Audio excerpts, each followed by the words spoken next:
my God, your eyes. Walter's eyes, typically blue in color, have been slowly transforming. Ever since they made it outside, something is taking control and caused the transformation to be complete. There is no longer blue in Walter's eyes. The color has been replaced by a swirling red cloud forming around the pupil. It's almost hypnotic. Stephen is terrified. In a calm voice, Walter responds with, "I don't know what you mean."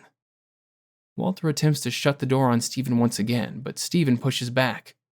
"You spoke to him, didn't you?" Stephen says with a slight tremble in his voice. The swirl in Walter's eyes begins to spin a bit quicker. "I don't know what the hell you're talking about." Walter brushed Stephen off.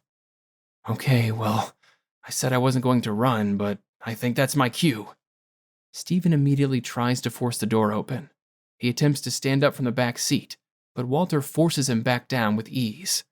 Stephen tries to fight back with all of his strength, but it appears that, somehow, Walter is stronger than ever.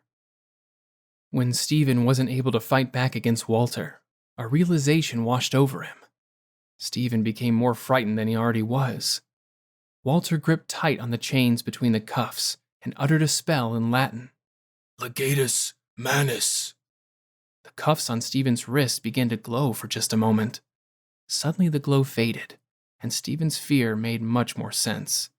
He understood how Walter, the same man who nearly passed out on the car ride back to the precinct just because he ran a few blocks chasing him down earlier in the night, was now so much stronger.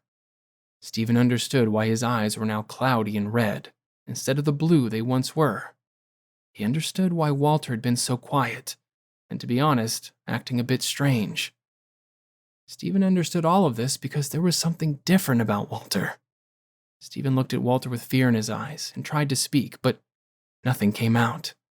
It was as if the breath was pulled from his lungs all within an instant. Then he tried once more, and with a tremble in his voice, he was finally able to get out what he knew was the one thing he wished he would never have to say again. Azazel. Stephen hoped to never speak that name again, and when it left his lips, it was as if a piece of him died, because he knew he was no longer talking to Walter. Walter, who had been monotone and stone-faced most of the night, had now relaxed, as if hearing the name Azazel had somehow snapped something inside of him and allowed him to relax. That's because Walter had checked out for the night. Well, ever since his mysterious unknown caller back at the precinct, that is.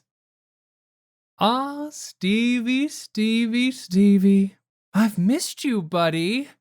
Where the hell have you been?" Oh, you see what I did there? Never mind that. We'll have plenty of time for jokes, soon enough. Azazel, the same angel who was defeated in the garden, the same angel who was buried alive in the unknown valley, is here in Chicago. Over the years, he has become a bit more twisted. He uses crude humor as his scare tactic. "You see, my new pal Walt here has plans to take you to see me. I won't be sticking around for the drive, though. No, this guy has so much heartburn, I can't take it anymore. So I'll just see you soon." Azazel used his phone call to infiltrate Walter's mind, and is now possessing him and taking him for a ride. Most of the night, Walter was set on a sort of cruise control. He was given a set of tasks: get Stephen to Azazel, and get John the fuck out of the way. But Azazel had the power to take over if need be. Azazel points to Stephen's spelled cuffs. "Oh, and don't go running off on me now.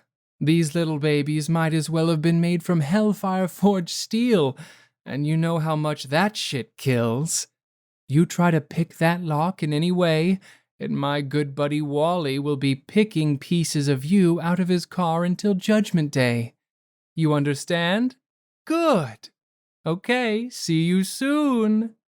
As soon as Azazel stops speaking, he, or should I say Walter, immediately returns to the monotone and stone-faced drab he was throughout the night. He shuts the back door on Stephen, who is now too terrified to even plot his escape. Walter slowly walks to the driver's side door, enters the car, and drives away.